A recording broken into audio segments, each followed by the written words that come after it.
Salut tout le monde, ça faisait un petit moment que j'avais pas fait de vidéo puisqu'on a été très occupés, notamment pour l'accueil de nos moutons. Alors je voulais donc vous les présenter et pourquoi on a fait ce choix. En fait vous voyez toute cette grande partie est très dure à entretenir quand on n'est pas outillé d'un tracteur. Donc moi j'ai de la chance, mon voisin vient faucher le pré 2 fois par an, mais c'est vrai qu'on aimerait pouvoir être totalement autonome et pouvoir gérer cet espace toute seule. Donc on a fait le choix d'accueillir des moutons d'Ouessant. Pour l'instant j'ai une brebis et sa petite agnelle de quelques mois, mais bien sûr on va agrandir le troupeau au fur et à mesure. Donc là il y a une fauche, donc maintenant j'attends un petit peu avant d'accueillir d'autres bêtes pour qu'ils aient quand même un petit peu d'herbe fraîche. Bon, ça va pas mettre très longtemps dans ma région, hein, d'ici 15 jours, 3 semaines, ça sera tout vert, vous verrez. Donc j'ai choisi cette race de moutons tout simplement parce que ce sont les plus petits moutons du monde. Donc c'est vrai que je pourrais m'en occuper toute seule, donc je peux très bien porter une des bêtes si elle est malade et qu'il faut l'envoyer chez le véto.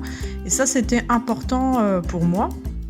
Ensuite, c'est une race qui est totalement locale, qui est vraiment près de chez moi, donc c'est facile de trouver des petits élevages d'amateurs, de pouvoir éventuellement échanger des bêtes pour éviter la consanguinité.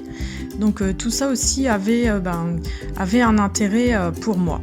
Donc c'est vrai que ces animaux-là vont nous aider à entretenir la parcelle, et comme ils sont de petite taille, en protégeant les jeunes arbres, on peut très bien faire un verger dans leur enclos. Alors il a fallu construire une petite bergerie. Alors c'est pas forcément nécessaire pour ce type de mouton, c'est juste en cas d'intempéries, puisque nous on a très peu de température froide dans notre région. Je vous rappelle qu'on est dans le Finistère. Mais par contre c'est vrai qu'on peut avoir de fortes précipitations pendant plusieurs jours, donc c'est quand même bien que les animaux puissent se mettre à l'abri ou pendant l'agnelage. C'est vrai que c'est toujours bien d'avoir un petit abri. Donc cette partie bergerie va servir donc pour les moutons, et j'aurai aussi une partie qui va servir pour les volailles, mais ça on verra plus tard. Puisqu'en fait on peut très bien mélanger ce petit mouton là avec des volailles, et c'est mon idée en fait que toute la partie de ce pré-verger serve pour l'élevage de petits animaux. Donc on a un peu galéré, on n'est pas des grands constructeurs. Donc on n'a pas fait de dalle, hein. Les animaux comme ça, les moutons peuvent, c'est même mieux qu'ils dorment sur la terre battue. Bien sûr, il faut leur faire un joli petit lit de paille ou de foin. Donc on a utilisé vraiment des matériaux qu'on trouve un peu partout pour l'ossature. On s'est un peu inspiré, on peut très bien imaginer transformer un carport, hein, par exemple. On a fait une structure la plus simple possible, puisqu'on n'est pas bien outillé et puis on n'a pas forcément de grandes connaissances en construction. Donc je dirais que ce qui a été le plus difficile pour nous, c'est tout mettre de niveau. D'ailleurs on verra un peu plus tard qu'on a eu quand même des soucis au niveau des portes quand on a installé la porte, mais on finit toujours par se débrouiller, hein. Il s'agit d'une bergerie et pas d'une habitation. C'est juste histoire vraiment de les mettre à l'abri de la pluie. Donc on a fait quand même quelques petits renforts un peu partout avec de l'équerrage. Donc c'est juste une structure posée donc sur parpaing, mais avec le poids en fait du bardage ensuite, plus le poids de la toiture, tout ça va tenir le vent, il n'y a pas de souci. On a déjà fait des cabanes de ce type-là, hein, chez nous à la maison, et aussi la cabane en palette sur le terrain, et ça ne bouge pas avec le poids. Donc on a utilisé quand même pas mal de matériaux de récupération. Des connaissances nous avaient donné des vitres, une petite fenêtre et aussi la porte. En ce qui concerne le bardage, en fait, c'est une fin de série. On a réussi à négocier un petit peu le prix dans le magasin, puisque on voit c'est un petit peu abîmé certaines planches, mais ça fera très bien l'affaire. Et en fait, le bois est quand même assez épais et robuste, hein. Moi, je veux que ça dure quand même un petit peu dans le temps. Donc, ça fait une petite bergerie bien sympathique, assez lumineuse.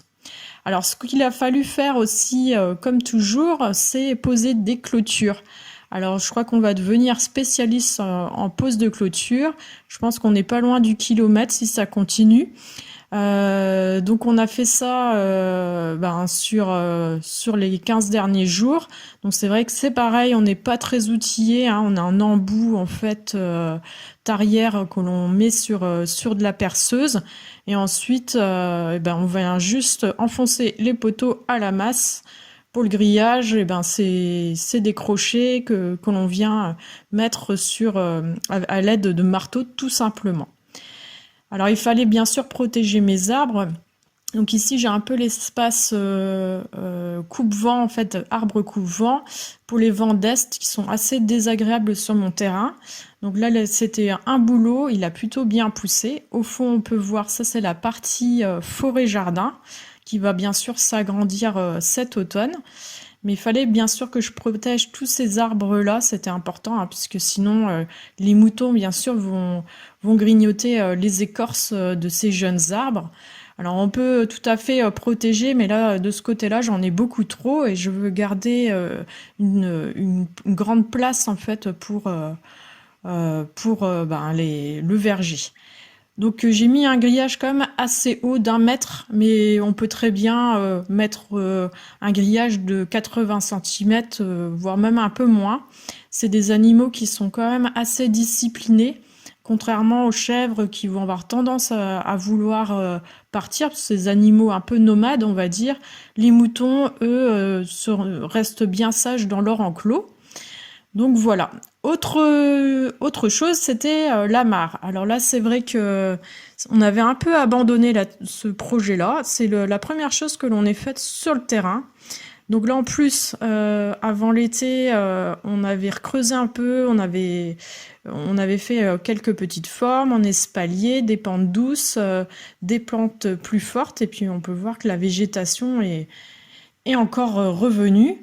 Donc là, il était plus que temps de finir ce projet-là.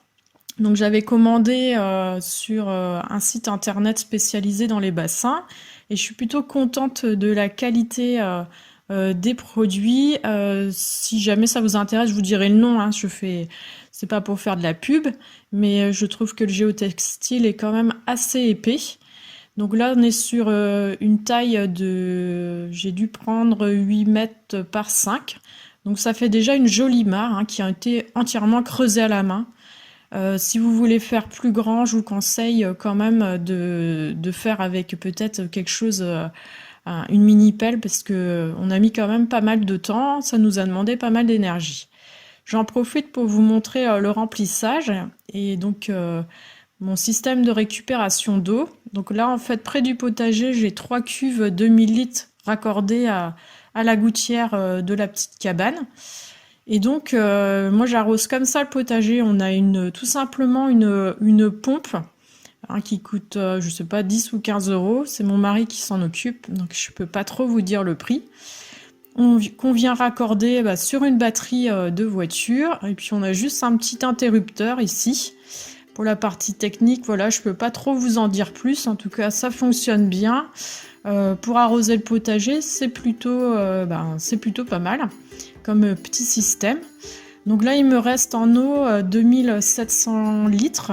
Là, sur le mois d'août, j'ai pas trop arrosé le potager. Je n'ai pas ressenti le besoin. En tout cas, on a beaucoup de rosée le matin. Et donc ça permet quand même de remplir en grande partie ma mare. Sur l'image, là, vous avez à peu près 2000 litres d'eau.